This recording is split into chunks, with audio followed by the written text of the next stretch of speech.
Joining us now for an inside look on the negotiations, Republican Representative Burgess Owens of Utah. Congressman, good morning. Thank you for being here. Good morning, Rod. Looking forward to chatting with you, my friend. Absolutely. So listen, sadly, for all kinds of reasons, government shutdowns are nothing new. Feels like every year, 2 or 3, we go through this. It lasts X number of days. Eventually, a deal's made, and we get through it. What struck me about this particular one is that the level of Republican infighting on this issue seems to be predictable in some ways, but really has crescendoed in this moment. And when you hear the Speaker of the House say, content with people who are trying to burn the whole place down, referring to his fellow Republicans, it's a jarring moment and telling of where we are. From your seat, where are we and what the hell is going on inside the GOP? Okay, thank you, first of all, for the opportunity. And just keep in mind, we have majority, but only about 4 votes. I don't know when we've ever had this narrow of a majority, but it does give power to a very small minority. It is much harder to bring in 98% of our conference, and our conference is very diverse. We have very solid, very strong conservatives, have very good moderates, but together we've decided 98% of us have decided that we want to make sure we keep this not only keep the budget, keep our government open, but we also have put in place things that we can fund it. We're looking at a border CR in which the border be addressed. We're looking at funding the government at a much lower rate, make sure our border security people are being paid. In other words, the essential people that need to be taken care of will be done. It makes sense to me because we've had so much of a kind of consensus with the rest of our committee to move forward. But again, when we have only a 4-seat margin, it allows a small minority to have somewhat stronger power. I believe we're going to get through this. I'm hoping that the American people will take the time to understand what we're trying to accomplish here and do not allow the Democrats, because these 5 are voting with Democrats. Democrats want a shutdown for one reason. They love pain. Misery is a political strategy for the hard leftists. And I want my liberal friends to understand out there, this is not the typical good liberal people trying to do this. These are hard leftists. These are Marxists who want to have chaos everywhere. They will do everything they can to make sure that if we shut down, it'll be total misery to everybody. So we can start forgetting those things that are really right now on the radar, things we're now seeing. And as we're in a state of misery, they would then blame the Republican Party. So I would suggest reaching out to your Congress people, have them understand that we want to make sure we keep the government open and keep our focus on the inquiry, the border, those things that right now are bringing pain to the American people that we need to come bring an end to.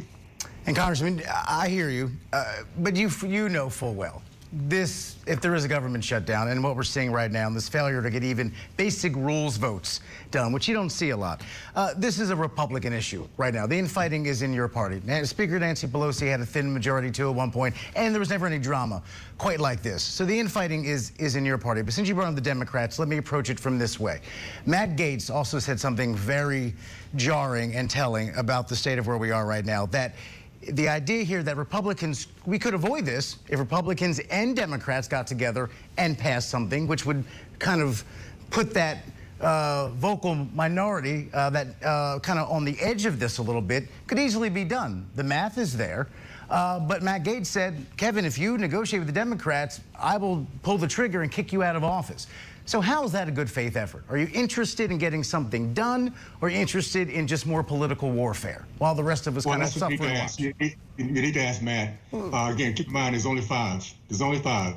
So the rest of us understand. And by the way, the negotiations we've seen, we sat in a meeting 2 days ago, and I want to make this point. I played the Raiders back in the early 80s, and we were at a point of 2-5 at the beginning of the season. We came together, coaches were not allowed in the room, and we figured out a way to, week by week, get to the Super Bowl.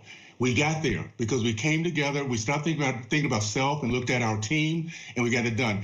I felt the same thing, and that's our latest meeting, when we started having different parts of our conference talking together, each giving way. The Freedom Caucus, the moderates, they say, okay, we will give up something, we'll take some hit to make sure we get across and take care of the American people that the Democrats would damage and hurt if we had a government shutdown. So no, are you willing to work, you yourself, are you willing to work the Democrats to prevent a shutdown? No, I don't think we have to work with Democrats. First of all, I don't trust Democrats. I don't think the minute we give the power to Democrats, that's when we start going down the wrong road. So what you need to do is ask the five. So so compromise is a bad thing? To prevent layoffs and rattling the economy and people's 401ks, we must still not compromise. That's your position? Compromising with the Democrats means shutting down. In other words, we're not going to shut down. We have some in our party that's willing to talk with Democrats and keep it open. We're going to keep it open. The key is, do we keep the power, do we keep the leverage, and do we keep our momentum? That's going to be based on whether those five can come with us to start putting together. The CR that we have right now is a border CR. It is remarkable. It's very conservative. It funds the government at a much lower rate. It gives us everything we need. So the question is, why would you put those moderates in our party at risk? Where you're talking about shutting down, we're looking at some blue districts that we will lose if that happens. So those Democrats saying we're not going to go for that. I mean, those Republicans, we're not going to allow five people to dictate whether we come back and power next year. So at the end of the day, it's going to be those five.